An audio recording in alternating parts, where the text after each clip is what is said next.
Bom dia, pessoal.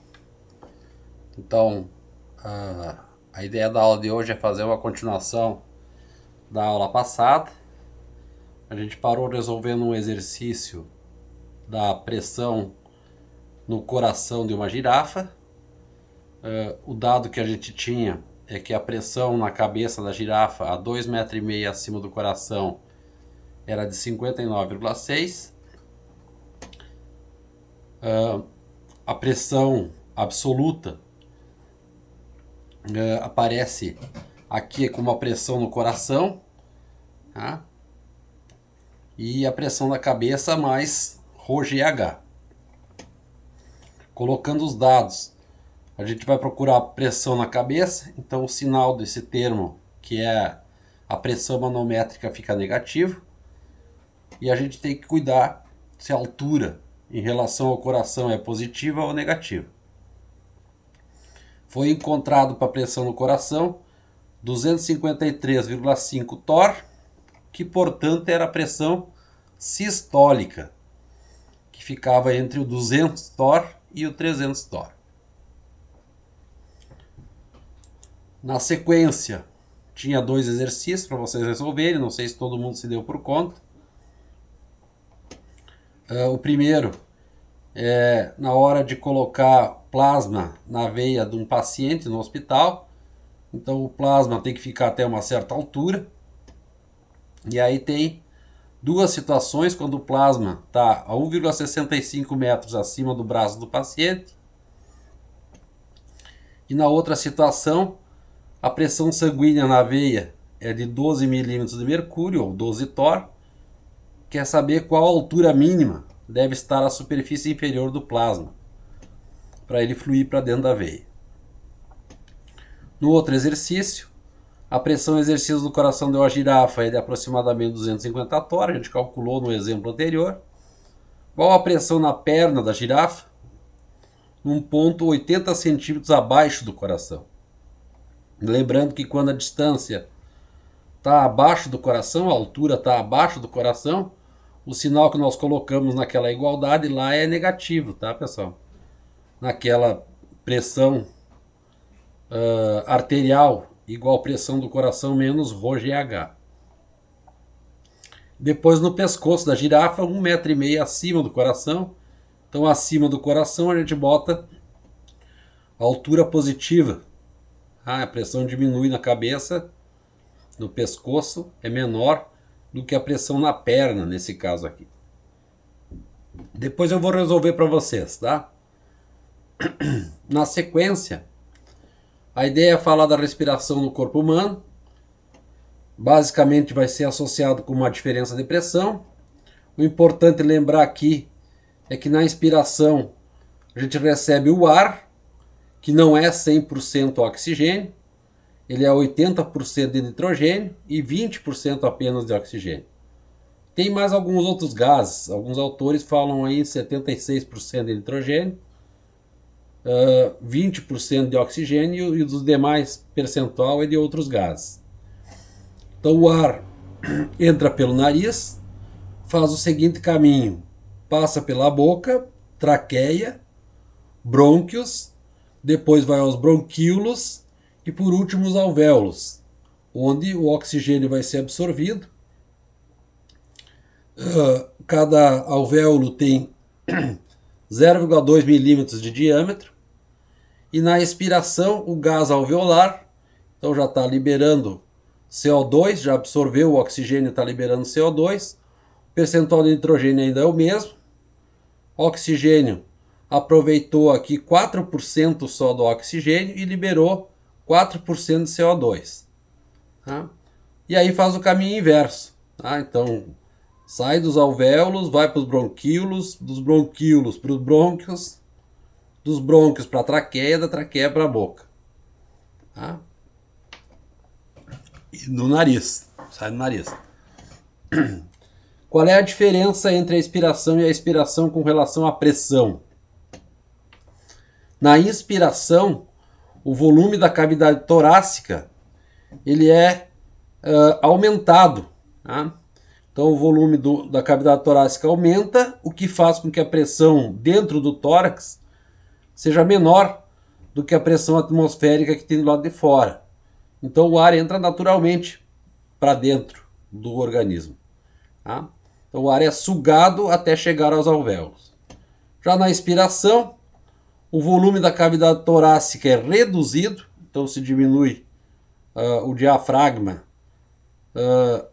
reduz o volume, aumenta a pressão dentro dos pulmões e essa pressão acaba sendo maior do que a pressão atmosférica. Então o ar é expelido para a atmosfera.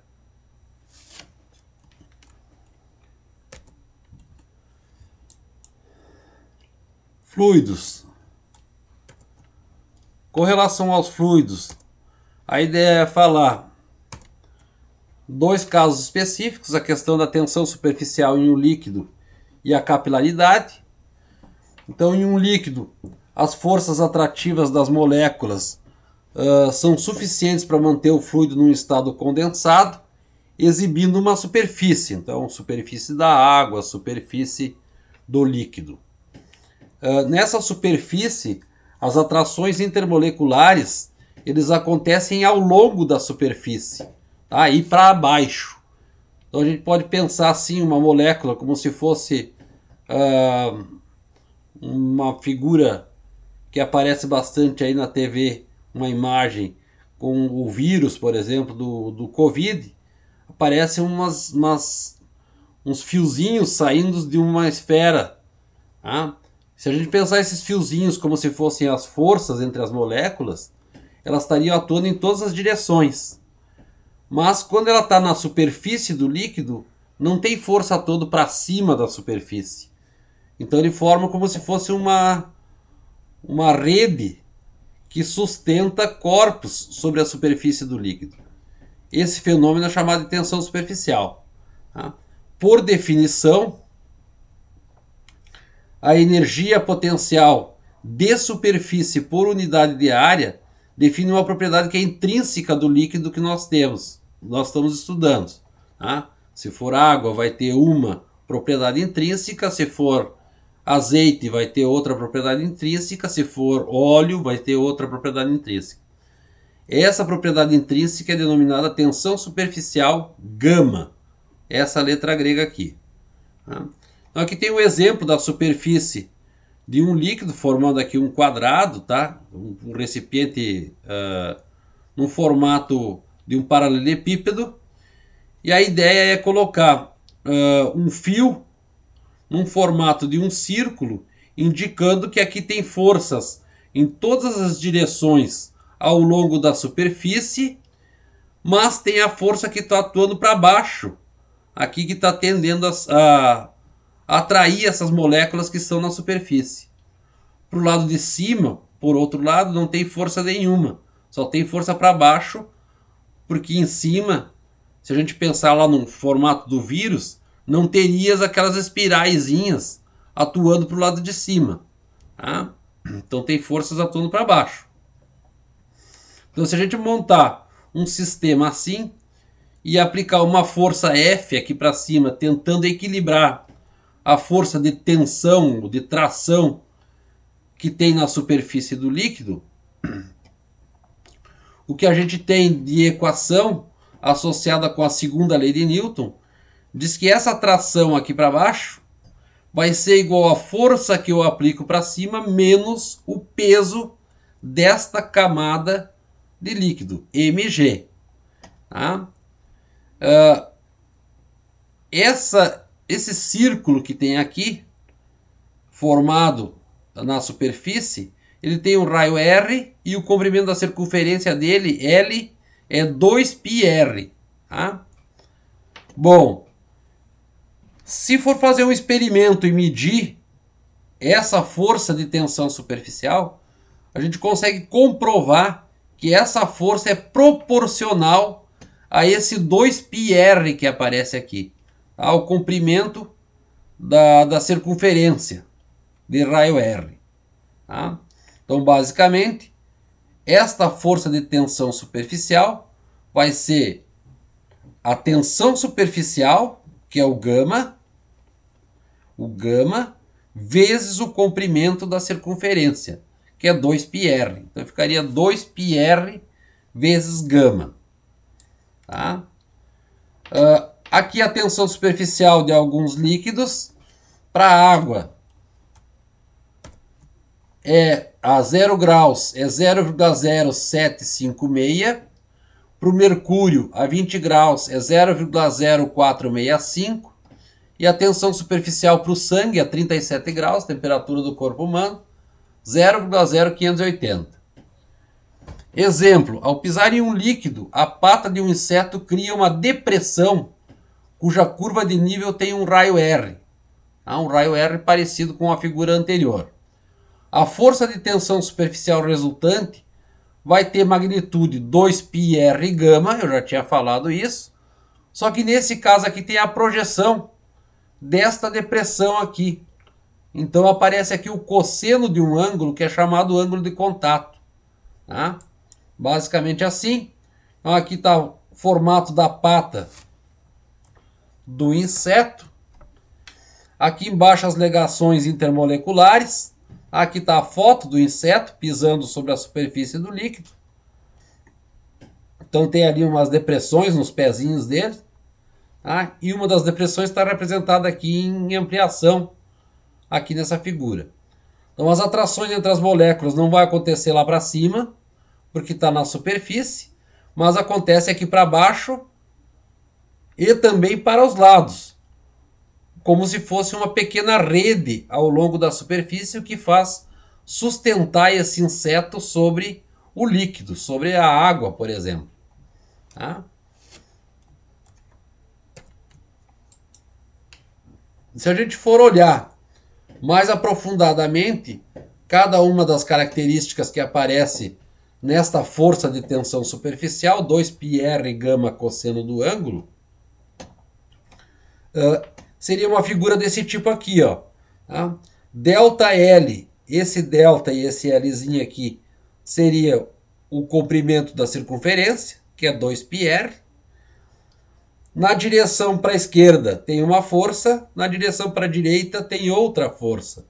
Na verdade, em todas as direções aqui, saindo desse círculo de raio R, para fora, ao longo da superfície, tem forças que vão se anular. Por exemplo, aqui nessa linha, tem uma força para a direita que anula uma força para a esquerda. Uma força de tração. Já na direção Y, vai ter essa força F gama, que faz um ângulo θ em relação à linha vertical perpendicular à superfície, que eu chamei de ângulo de contato. E esse ângulo θ vai fazer a projeção da força daí nessa direção. F cosseno do ângulo. Tá? Então, como F era 2πr vezes a tensão superficial, quando eu faço a projeção da força na direção Y, aparece 2πr gama cosseno do ângulo. Tá? Então, uma força vertical aqui para cima que sustenta o peso do inseto. Exemplo.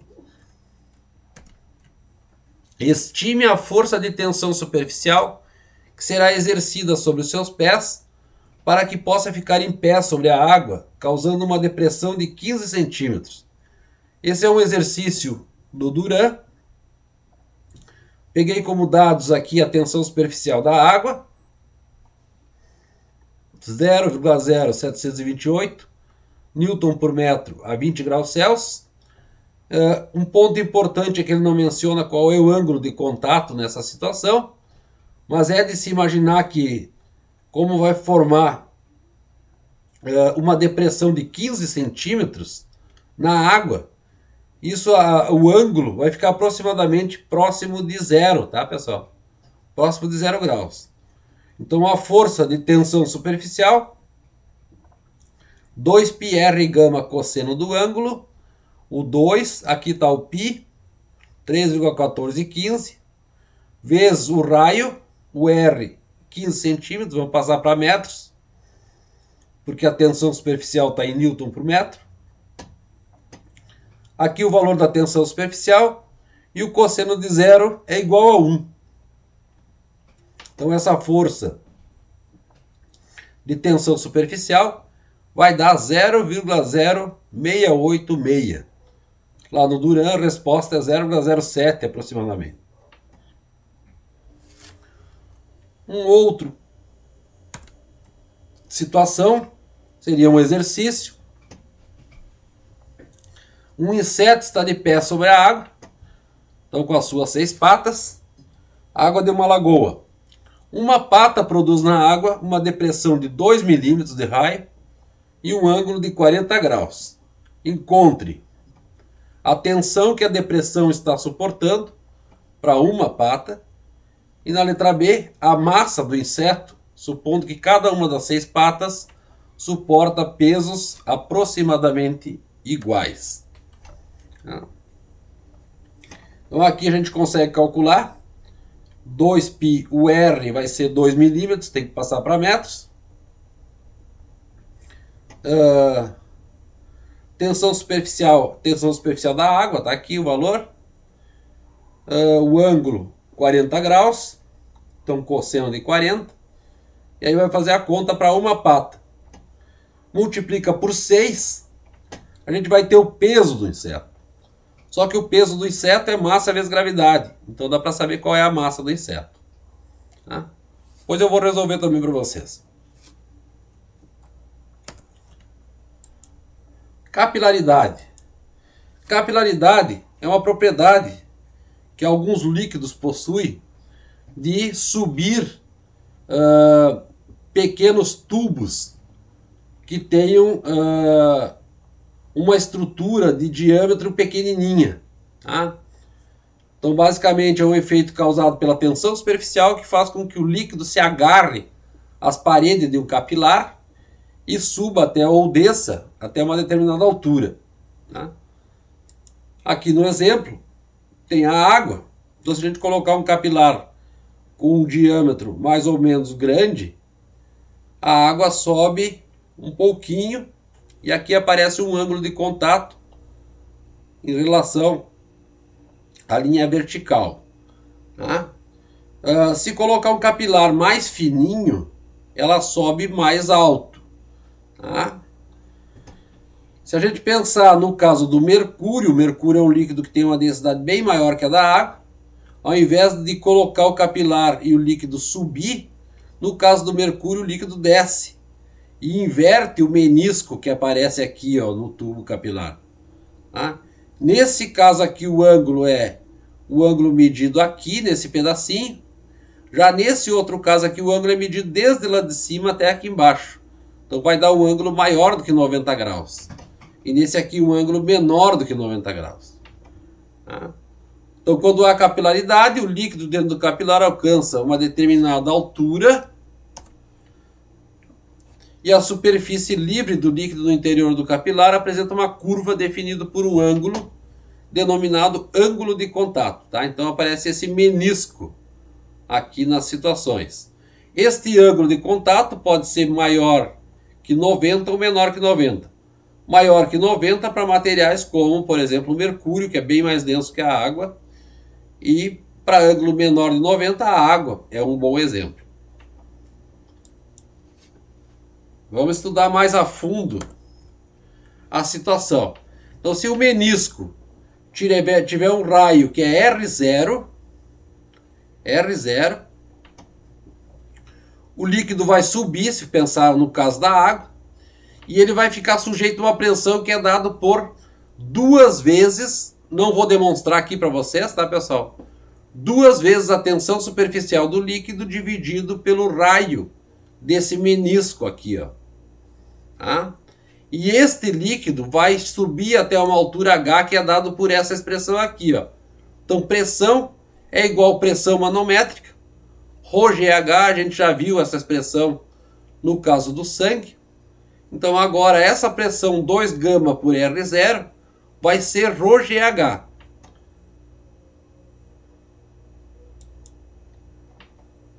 Por outro lado, se a gente tem θ, o ângulo de contato entre o líquido e as paredes do tubo, e R, o raio interno do tubo, a gente pode mostrar que o R, que é o raio do tubo, tá, pessoal? O R, que é o raio do tubo, vai ser o R0 cosseno do ângulo.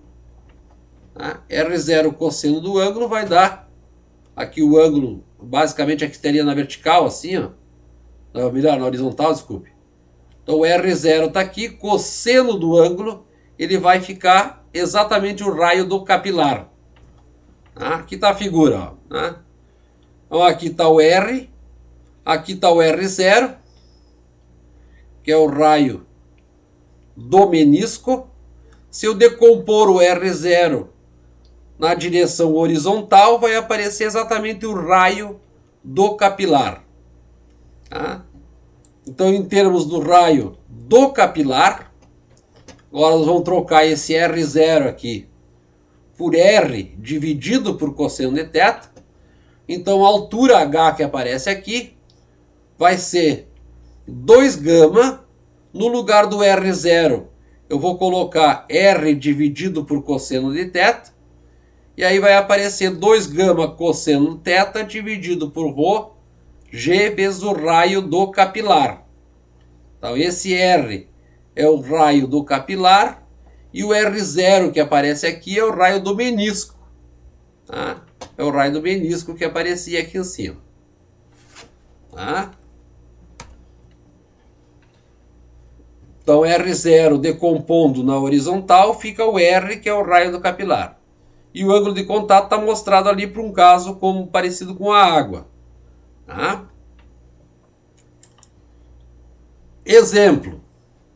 Página 202 do Duran.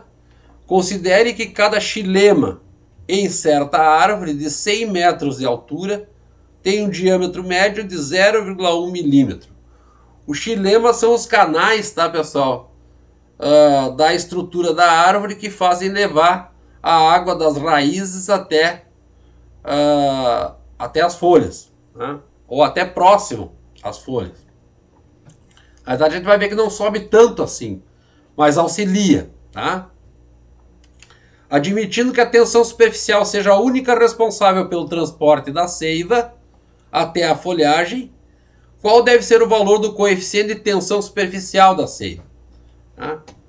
Então vamos fazer uma conta aqui para subir 100 metros de altura, tá, pessoal? Então, se a gente pegar aquela equação lá em cima, a tensão superficial, passa o ρgr multiplicando, vai ficar ρghr dividido por 2 cosseno do ângulo. Tá? Então, colocando 100 metros de altura, a densidade da seiva, 1000 kg por metro cúbico, parecido com a densidade da água. Aceleração da gravidade, 9,8 metros por segundo. O R, aqui está o diâmetro, que é 0,1 milímetros. O diâmetro é metade o raio é metade do diâmetro. Então temos que dividir por 2. Vai dar 0,05 milímetros de raio. Quando passa para metros, fica 0,00005 metros. Dividido por 2 cosseno, ele não diz qual é o ângulo. A gente vai admitir que seja 0 graus. 2 cosseno de 0, que é 1. Então vai dar 24,5 newtons por metro. Se a gente for comparar com o da água a 20 graus, a água a 20 graus tem tensão superficial que é 0,0768. Tá? Então isso aqui é muito, mas muito maior, essa tensão superficial na seiva, do que na água. Bom, é um exemplo que foi montado para tentar explicar a subida da seiva, das raízes até as folhas, tá?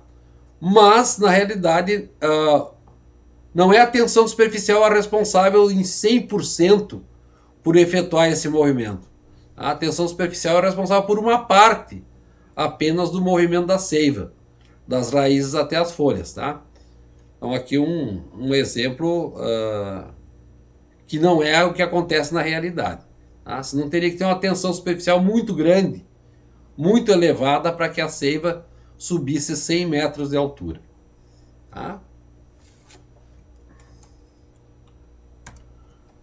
Num outro exemplo, suponha que os capilares existentes na camada externa ativa de uma árvore sejam cilindros uniformes, que a elevação da seiva, a seiva com a tensão superficial 0,05 Newton por metro, deve-se exclusivamente à capilaridade com ângulo de contato de 45 graus, qual seria o raio máximo dos capilares de uma árvore com 20 metros de altura. Então está falando no xilema das árvores. Tá?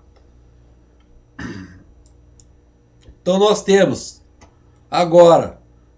a tensão superficial e ele está pedindo o raio. Esse R aqui, o raio do capilar.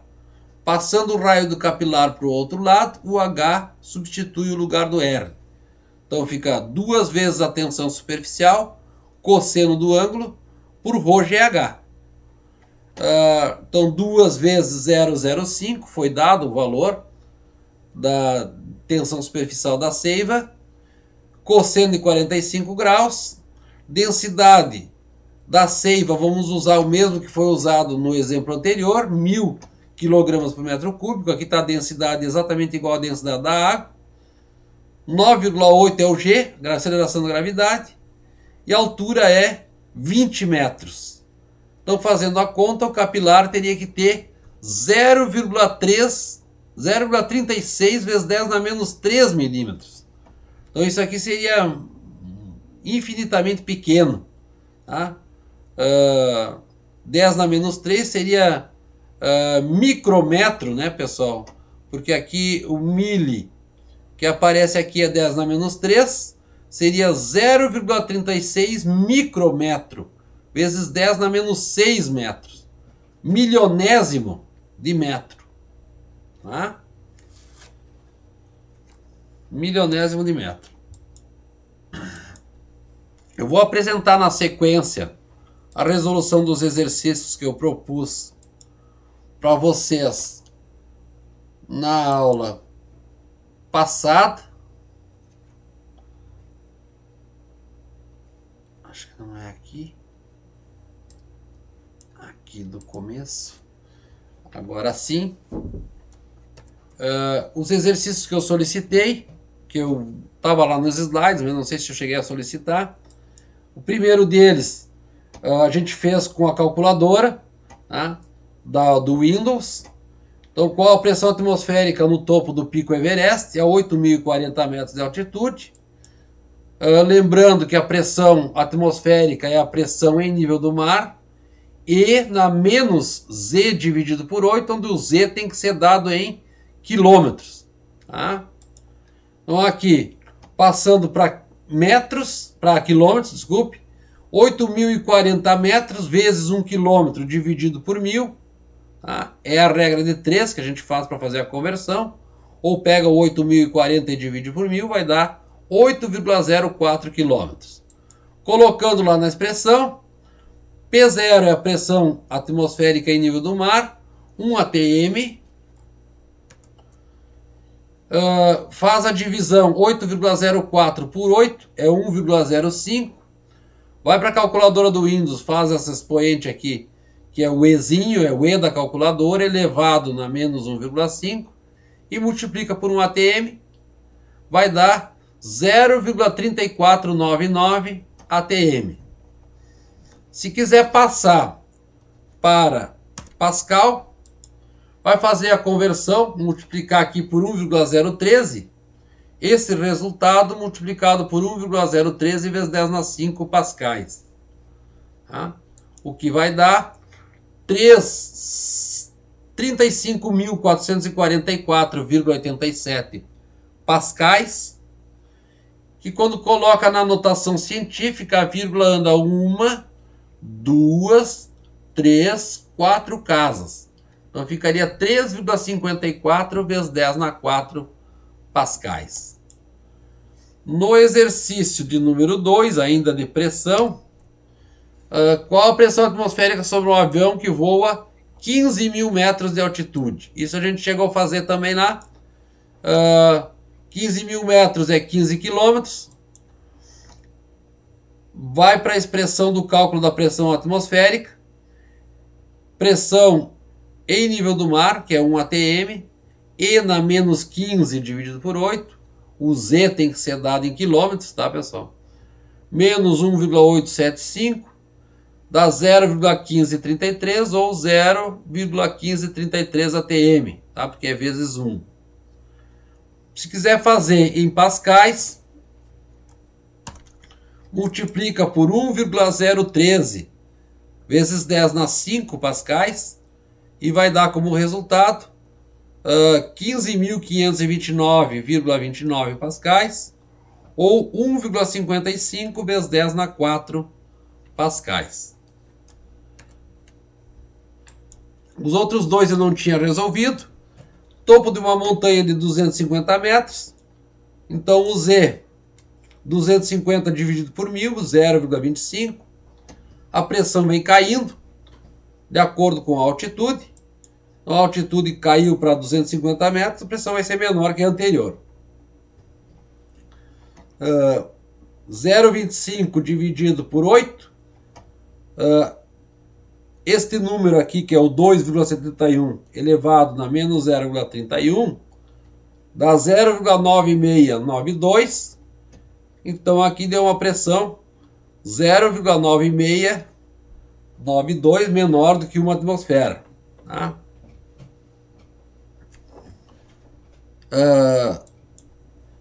Vezes 1,013 vezes 10 na 5 para passar para pascais. Isto vai dar 9,82 vezes 10 na 4 pascais. Tá? Então a pressão aqui ficou uma pressão abaixo da pressão em nível do mar, que era 1 atm. Porque esse número aqui ficou menor do que 1, tá, pessoal? Esse número ficou menor do que 1. No exercício que eu vou propor na lista para vocês, eu coloco uma depressão a 250 metros abaixo do nível do mar. Então daí na hora de fazer a conta aqui em cima, o Z é negativo, tá, pessoal? Então vai mudar o valor da pressão, porque aqui vai ficar um Z negativo. Então a pressão vai ficar bem maior que 1 atm.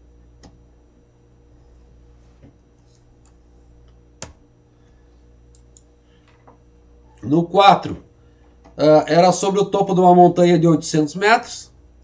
Mesmo cálculo, passa para quilômetros, põe na equação, faz o cálculo, vai dar 0,9048 atm. Faz em pascais, multiplica por 1,013 vezes 10 na 5, vai dar 9,17 vezes 10 na 4 pascais. O outro exercício do plasma, dentro de uma sacola, que vai se ligar à veia de um paciente, considerando que não há bombeamento de sangue na bolsa, então a gente não tem uma seringa, não tem um aparelho bombeando o plasma lá da bolsa para entrar na veia do paciente. Então vamos pensar uma pressão de referência igual zero, como se lá tivesse sido feito um vácuo dentro da bolsa de plasma. Tá? Se a superfície inferior do plasma dentro da sacola está a 1,65 metros acima do baço do paciente, qual a pressão do plasma ao entrar na veia? Em torr, que é o milímetro de mercúrio.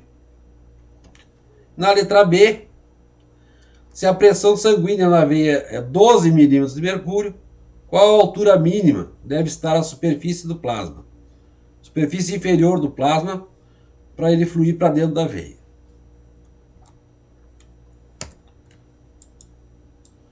Então nós temos ali pressão arterial é a pressão do coração menos densidade do sangue, GH. Então a pressão na veia vai ser a pressão de referência. Antes era a pressão do coração, agora a pressão de referência nossa vai ser zero, foi feito um vácuo dentro da bolsa. pressão de referência menos densidade do sangue, GH.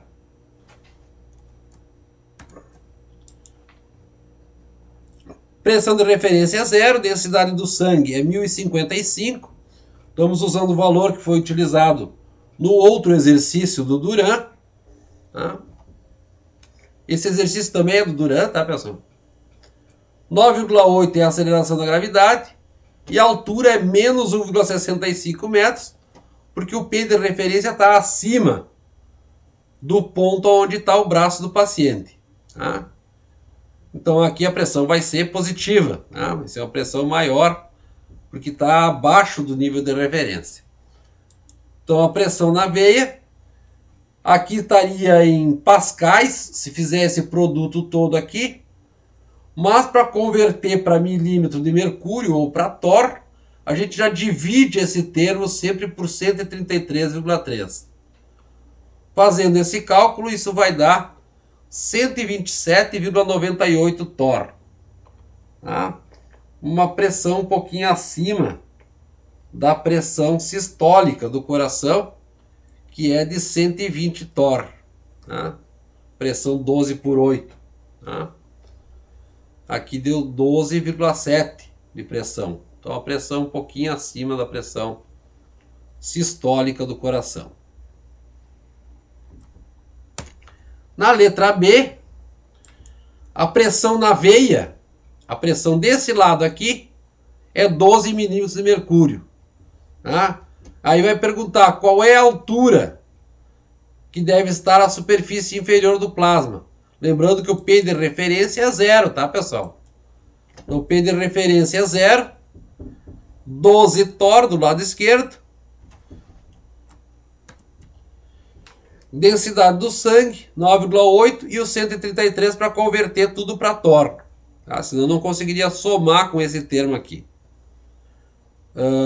Passando o 133 para o outro lado, multiplicando, o 9,8 dividindo e o 1055 dividindo, a altura vai ficar 12 vezes 133 dividido por 1055 vezes 9,8, o que dá menos 0,1547 metros.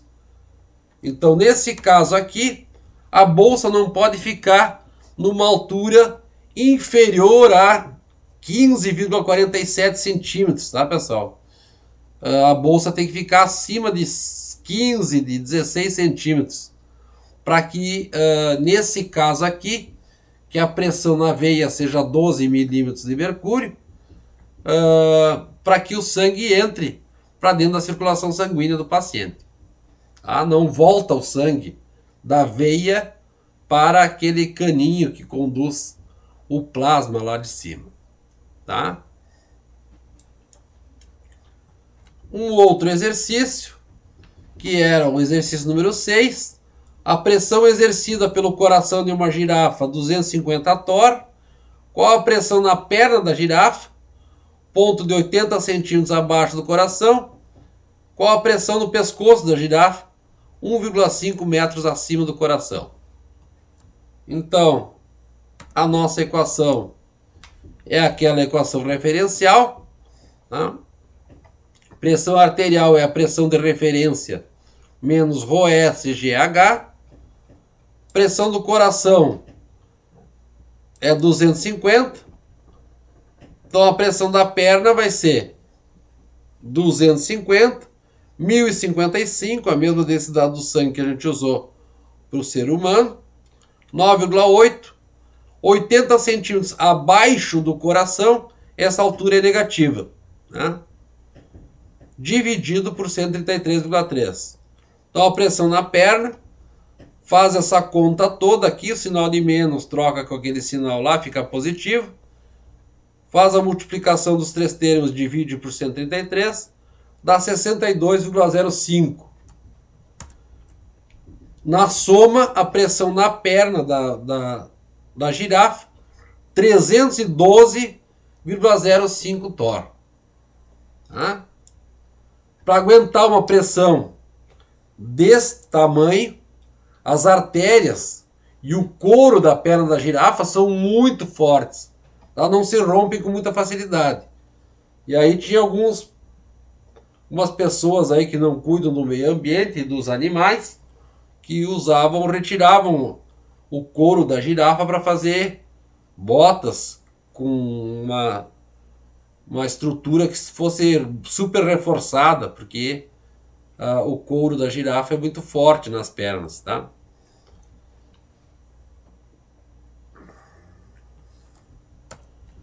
Na sequência, no pescoço da girafa, 1,5 m acima do coração. Então temos a nossa expressão. Pressão no pescoço, a pressão arterial, vai ser a pressão do coração menos ρS GH, Rho do sangue. Então 250 menos 1055, 9,8. E agora, como está acima do coração, aqui o sinal é mais.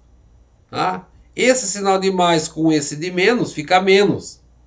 Então vai dar 250 menos 116,34, o que dá 133,66 torr. Então a pressão acima do coração é menor do que a pressão que está abaixo do coração.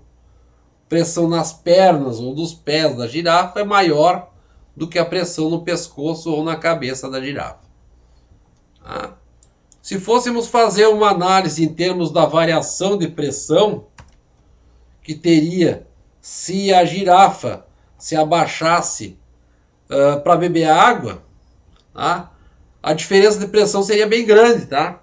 Então ela se abaixa lentamente para beber a água, vai ajustando as pernas, de tal forma que essa diferença de pressão entre a perna e o pescoço ficaria igual a 312,05 torr, a pressão lá na perna, que a gente calculou na letra A, menos 133,66, isso dá 178,39 torr. Tá? Uma diferença muito grande, tá? Já no pescoço. Agora vocês imaginem essa diferença de pressão chegando à cabeça da girafa. Tá? Para nós, a gente sente essa diferença de pressão ao se abaixar. Tá? Essa diferença de pressão algumas vezes nos dá tontura, porque é uma diferença de pressão muito grande. Tá? Pressão na cabeça é pequena, pressão nas pernas é grande. Quando tu abaixa a cabeça muito rapidamente até chegar próximo aos pés, a gente pode tontear, porque a diferença de pressão é muito grande. O organismo não se adapta tão rapidamente a essa variação de pressão assim. Tá bem, pessoal? No exercício de número 7, aquele do inseto sobre a água, as 6 patas, cada pata produz uma depressão de 2 milímetros de raio e o ângulo de 40 graus. A tensão para uma pata, a gente vai calcular usando essa expressão aqui.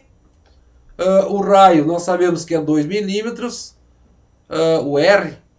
O gama é a tensão superficial da água, a gente vai usar 0,0728 Newton por metro. O ângulo a gente vai usar esse 40 graus aqui. Então para uma pata, 2 vezes o π, 3,14. O R, que é 2 milímetros, aqui passando para metros, 0,02.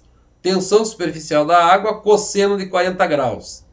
Isso vai para qualquer calculadora, desde que o ângulo esteja em graus, a gente consegue calcular essa força de tensão superficial aqui. Tá? Fazendo a conta, o ângulo vai dar 0,766 e a tensão 0,0007 newtons. Tá? 0,0007 newtons para uma pata do inseto. Se for computar as 6 patas, a gente multiplica esse valor por 6. Tá? 6 vezes 7, 42. Então nós teríamos o peso do inseto igual a 0,0042 newtons. E se quiser saber a massa do inseto, é só lembrar que peso é massa vezes gravidade. Então massa vezes 9,8 dá 0,042. Ou seja, se eu dividir esse valor por 9,8, eu tenho a massa do inseto. Então 0,042 por 9,8 dá uma massa de 0,000428 quilogramas, porque isso aqui está tudo no sistema internacional, o que equivale aqui a 0,43 gramas aproximadamente. Tá? É a massa do inseto. Tá?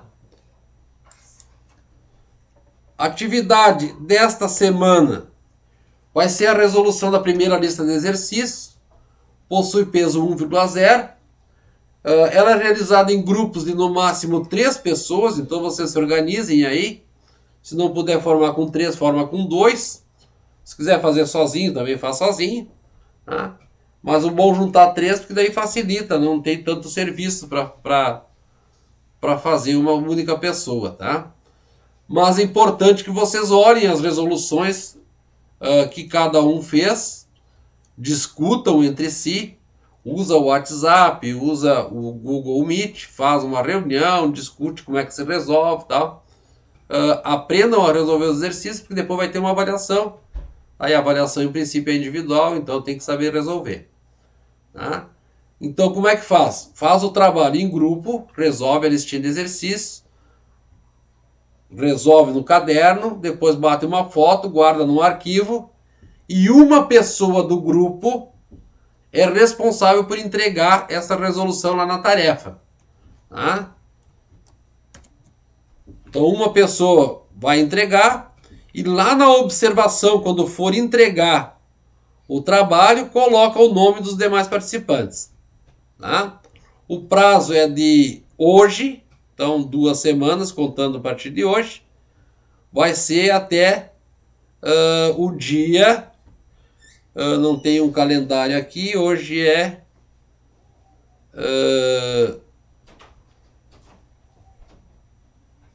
11, não, 10? 10 mais 14, 24 ou 25, por aí. Tá, pessoal? Então tenham um bom dia. Tenham um bom dia e até a próxima. Espero que eu tenha esclarecido as dúvidas de vocês. Tchau, tchau.